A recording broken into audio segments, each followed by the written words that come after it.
Hello दोस्तों, आज हम लोग क्लास 10th का फिजिक्स स्टार्ट कर रहे हैं और फिजिक्स में पहला चैप्टर मैं आपको करवा रहा हूँ वो है इलेक्ट्रिसिटी।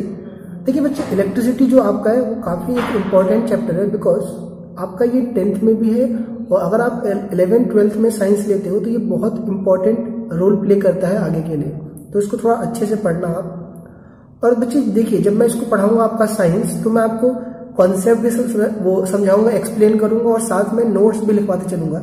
तो आप कॉपी पर मेरे साथ साथ वो सारे नोट्स तैयार कर लेना ताकि आपका एक नोट्स प्रॉपर तैयार हो जाए जो आप एग्जाम्स में यूज कर सकते हो लिखने के लिए। चलिए, तो देखिए बच्चे, इलेक्ट्रिसिटी जो आपका है ये बढ़िया कॉन्सेप्ट है, इसमें अच्छे अच्छे कॉन्सेप्ट है, एकदम तमीज से समझना आप।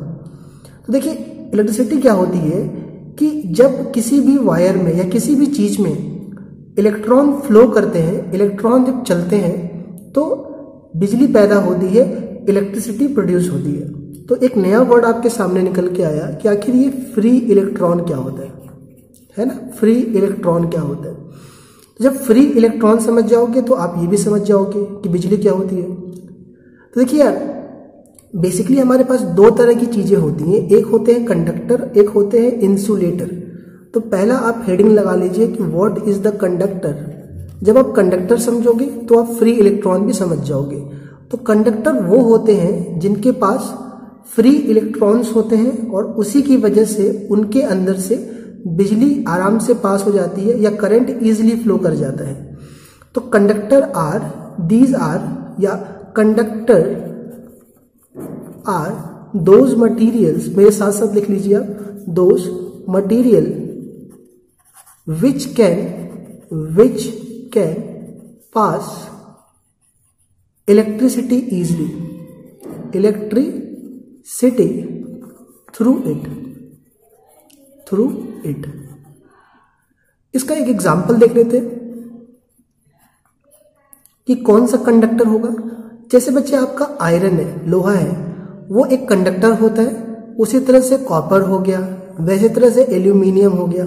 ये सारे कंडक्टर हैं बिकॉज इनके अंदर से बिजली पास हो जाती है। तो आखिर बच्चे इनके अंदर से बिजली क्यों पास हो जाती है? तो उसकी वजह है फ्री इलेक्ट्रॉन। देखिए इनके पास होता है फ्री इलेक्ट्रॉन और फ्री इलेक्ट्रॉन ही जब मूव करता है उसके अंदर तो उनके अंदर इजीली करंट पास हो जाता है। अब ये फ्री इलेक्ट्रॉन किसी के पास है, किसी के पास नहीं है, ये कैसे मालूम चलता है?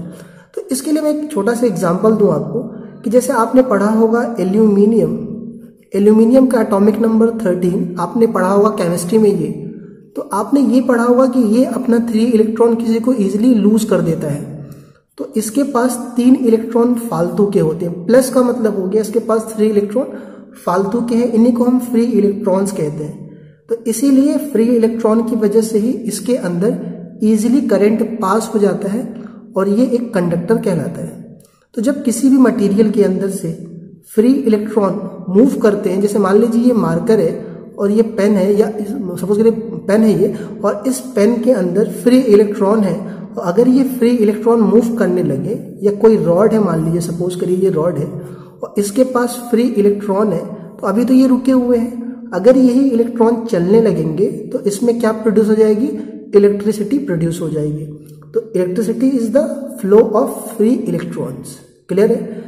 कंडक्टर समझ में आ गया। अब इंसुलेटर क्या होगा?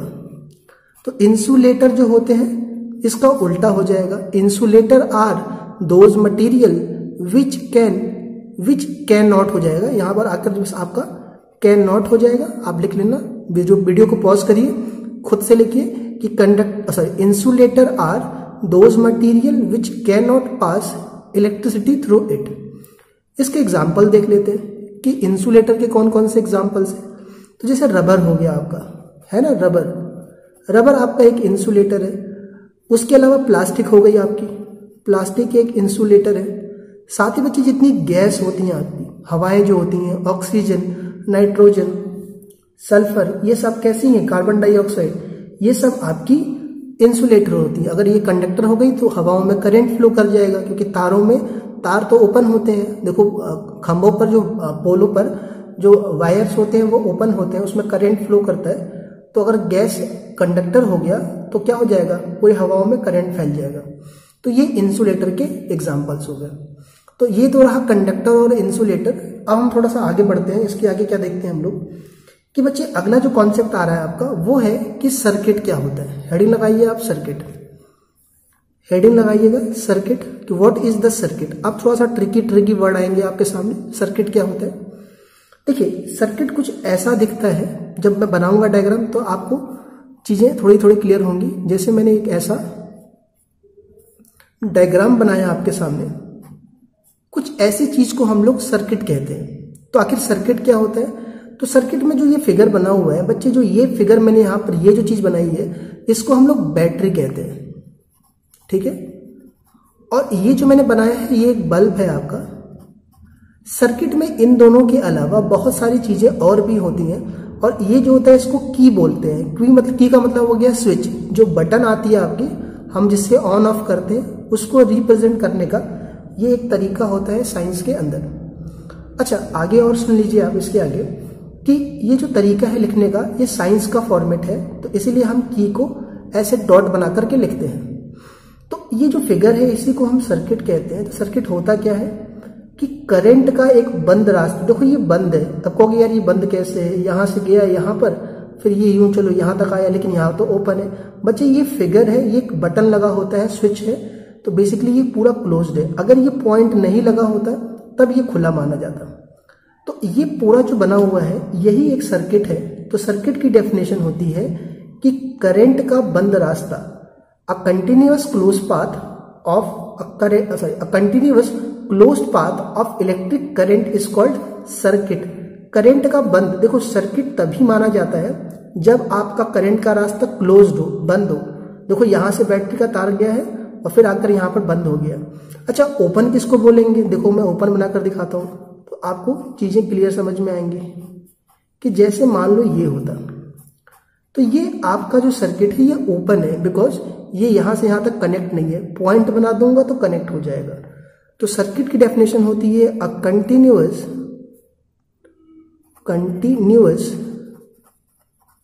Closed path of electric current is called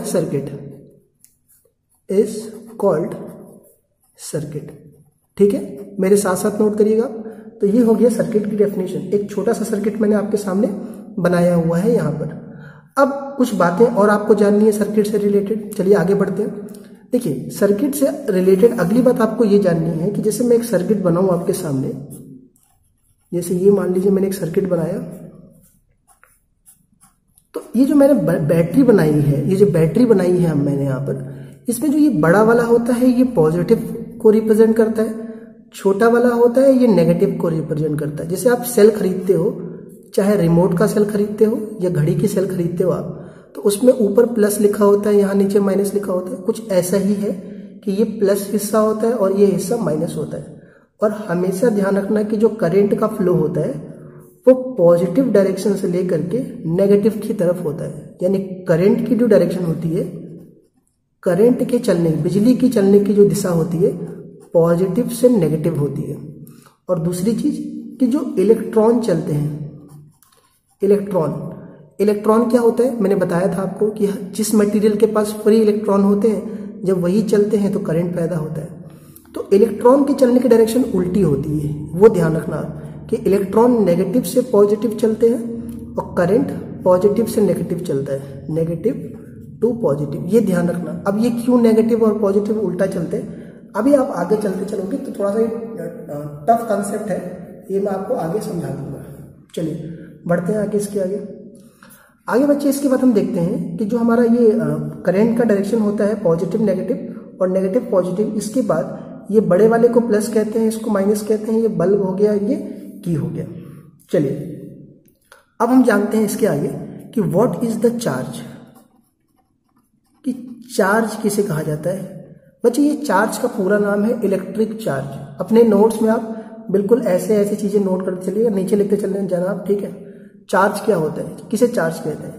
देखो ये चार्ज वर्ड आपने कई बार सुना होगा अपने लाइफ में, या अपने डेली लाइफ में जो आप डेली यूज करते हो चीजें, उनमें आपने कई बार ये वर्ड चार्ज सुना है। ताकि ये चार्ज होता क्या है, तो पहले ये बताइए आप क्या क्या चीज चार्ज करते हो। तो आप चार्ज करते हो मोबाइल को, आप चार्ज करते हो लैपटॉप को, ठीक है, इन चीजों को चार्ज करते हो। तो सवाल ये उठा कि इनको चार्ज क्यों करते हो, तो आंसर आएगा बिकॉज ये डिस्चार्ज हो जाते हैं। तो जैसे मान लीजिए ये आपका फ़ोन है, मोबाइल फ़ोन है, और इनको आपने चार्जर में लगाया, ठीक है, यहाँ पे चार्जर में लगाया आपने, तो होगा क्या बच्चे, ये आपका फ़ोन चार्ज होगा। तो होता है क्या बेसिकली, जब आप चार्जर को मोबाइल के चार्जर को प्लग में लगाते हो तो यहाँ से इलेक्ट्रॉन की सप्लाई होती है और वो इसको मिलती है, और इलेक्ट्रॉन की सप्लाई जब इसको मिलती है तो ये फ़ोन आपका चार्ज हो जाता है। तो बेसिकली जब चीज़ों को चार्ज करी जाती है तो उनके पास हम क्या चीज़ प्रोवाइड कराते हैं, उनको हम इलेक्ट्रॉन प्रोवाइड कराते हैं। तो चार्ज कुछ और नहीं है, प्रेजेंस ऑफ इलेक्ट्रॉन है, यानी जिसके पास जितना ज़्यादा इलेक्ट्रॉन होगा वो चीज़ उतनी ज़्यादा चार्ज हो जाएगी। तो चार्ज इज द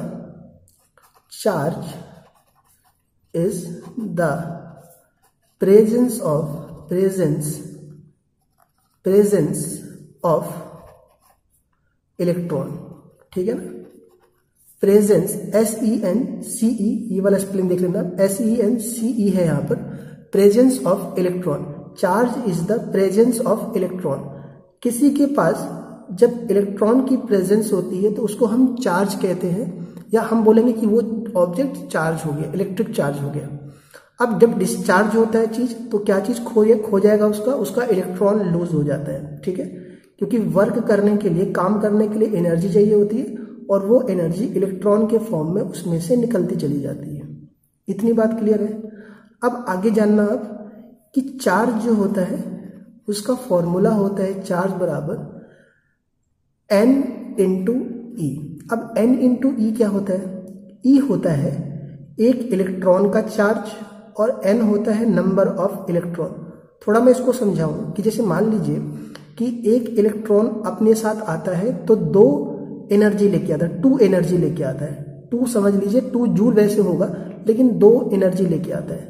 तो 2 इलेक्ट्रॉन आएंगे तो 4 आएगा, 3 आएगा तो 6, 4 आएंगे तो 8।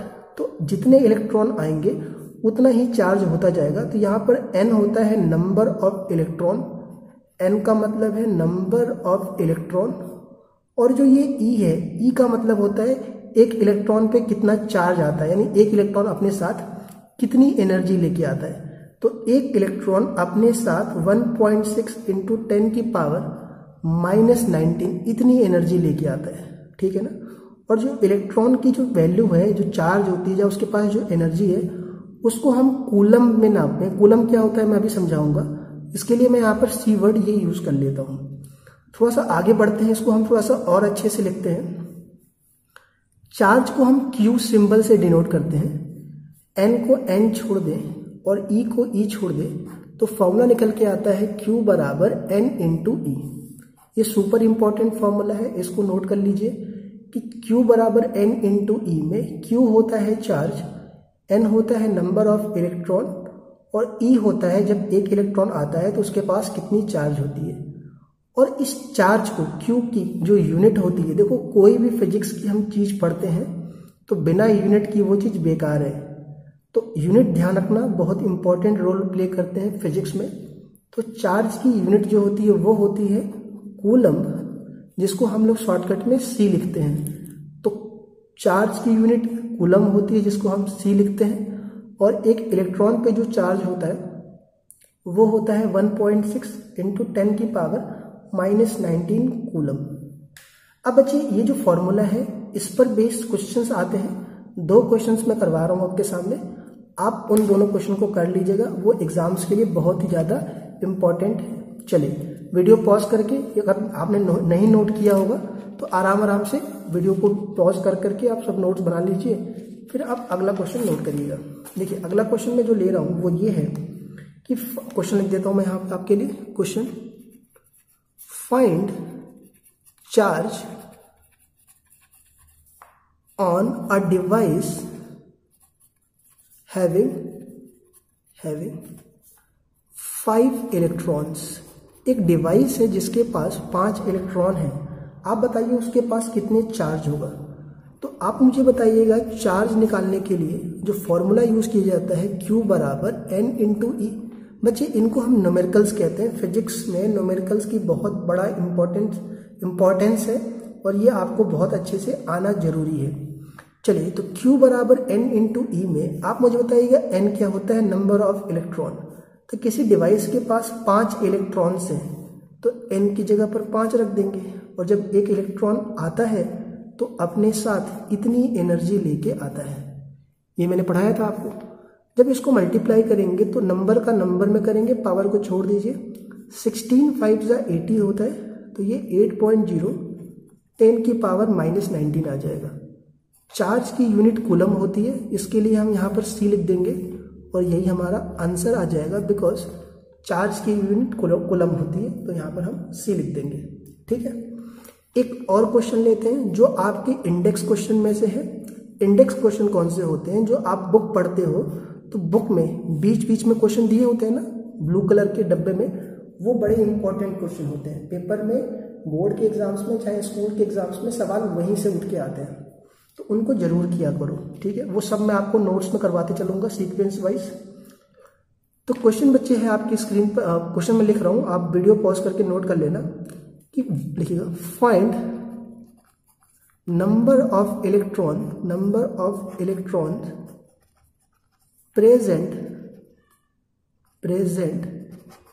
इन 1 कूलम चार्ज।